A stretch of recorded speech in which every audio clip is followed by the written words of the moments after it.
My name's Ben Irvine, and this is Judith, Emanuel, and we're two members of Steady State Manchester, which is a local organisation. It has a relatively small membership. I guess we would describe ourselves as a lobbying group or a campaigning group around a whole set of issues about types of growth, what kind of growth do we want, and we talk about a rebalanced economy. So growth in certain areas, we need to produce more of the things that we need locally. So certain areas of the economy need to grow and others to shrink. But the overall size of the economy definitely can't get any bigger if we are to live in the developed world, really, if we are to live within planetary limits and within equal rights to natural resources. And so that implies and entails a sort of obligation to the rest of the world, really. I think one of the things that's kind of important in the current climate is that we're not suggesting more austerity. In fact, we don't think austerity is a very good idea at all. We're not trying to say, oh, no growth because of the planet, but everyone's going to be miserable. If that wasn't possible, if it wasn't possible to find a safe place for humanity that was also just, then we'd have a bit of a problem. But I think that there is that space, and it's about defining it better. So our first sort of immediate goal is we'd like to see in the next couple of years that the idea of an alternative in general and steady state ideas in particular are at least talked about, so that when large organisations or even small organisations, voluntary organisations, the local authorities are making decisions, they at least consider that there are options to the current growth model. And so that would be initially what we're hoping to achieve. And then I'd say in the longer term, we hope that some organisations will actually try and make a transition to a steady state model of organisation.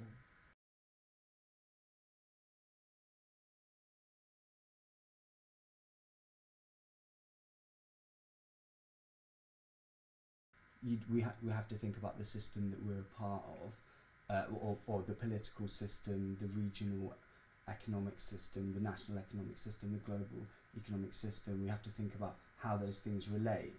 Our engagement with the council, we're engaging at a regional level, and I think that's quite a benefit, really. If we're trying to relocalise, if we're trying to produce more things locally, a region is quite a good scale to start on, or a city, the city region, or the Greater Manchester region, and looking.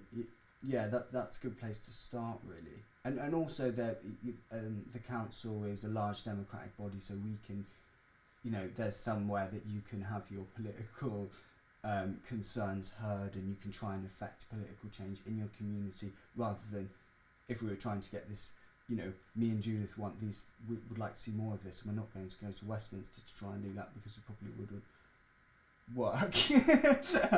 But we can't have such big an impact.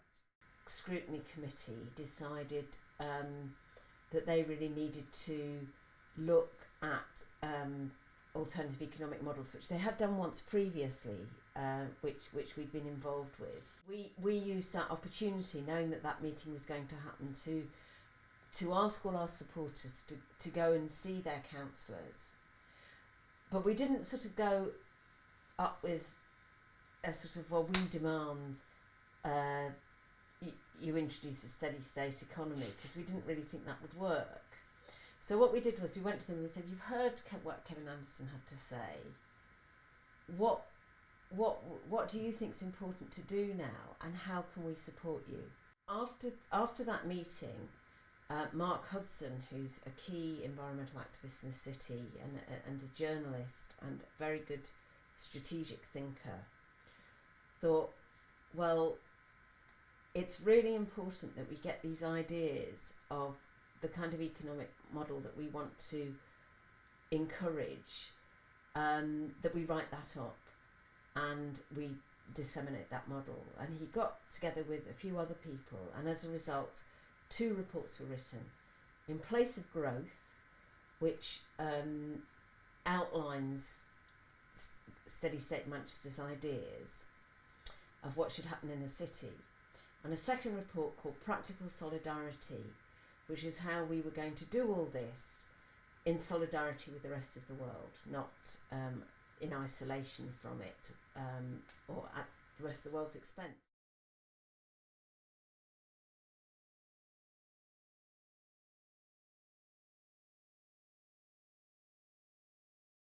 People say to us, "Oh, you're just a talking shop," and I think we do have sort of quite practical goals in terms of what we'd like to see.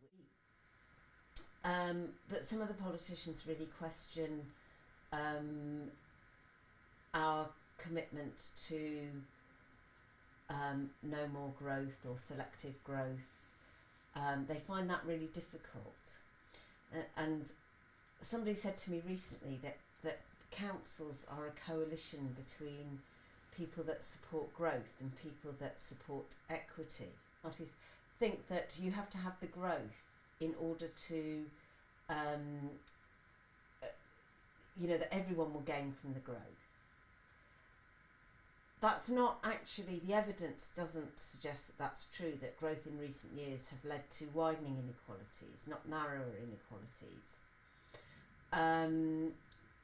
So it's signing up to the whole system that probably is the issue when it comes to politicians. For individuals, it's also hard to think about whole system change. It's partly difficulties in coping generally with change and uncertainty. It's partly how can we guarantee that people worry what they might lose, and if we're, everybody's heard a million times before that other people are committed to reducing inequalities, but it hasn't happened.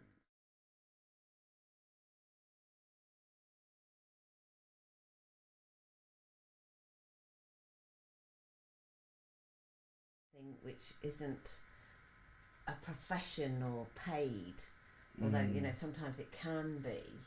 Somebody who's trying to influence the state or decision makers, or challenging power. Yeah.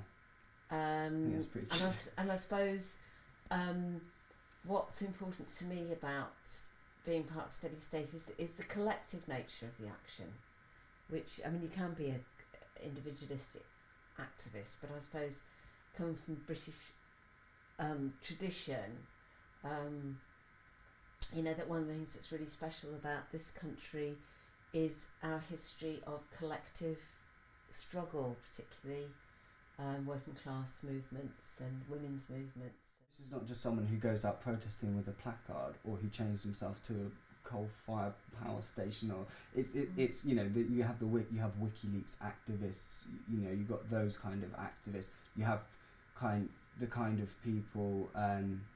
You've got the New Internationalist, that newspaper, people doing really kind of cutting edge investigative journalism about what's going on around the world. They're activists. They are, but what I'm doing is not. It's not really. it's something not as front line as that. Not that there's anything wrong with that. Not that there's anything wrong, but it's not the type of activists that we are. We're much more about research and advocacy, raising awareness, trying to influence political processes. It's quite soft. It's quite soft. It's so softly. It's almost a softly. It's engaged, because a lot of the time we're engaging people with the things we're trying to influence them. But we're not necessarily saying that we know exactly how it should be done, or that this is exactly what we want. I'd put it down to what we've actually developed as a form of positive lobbying.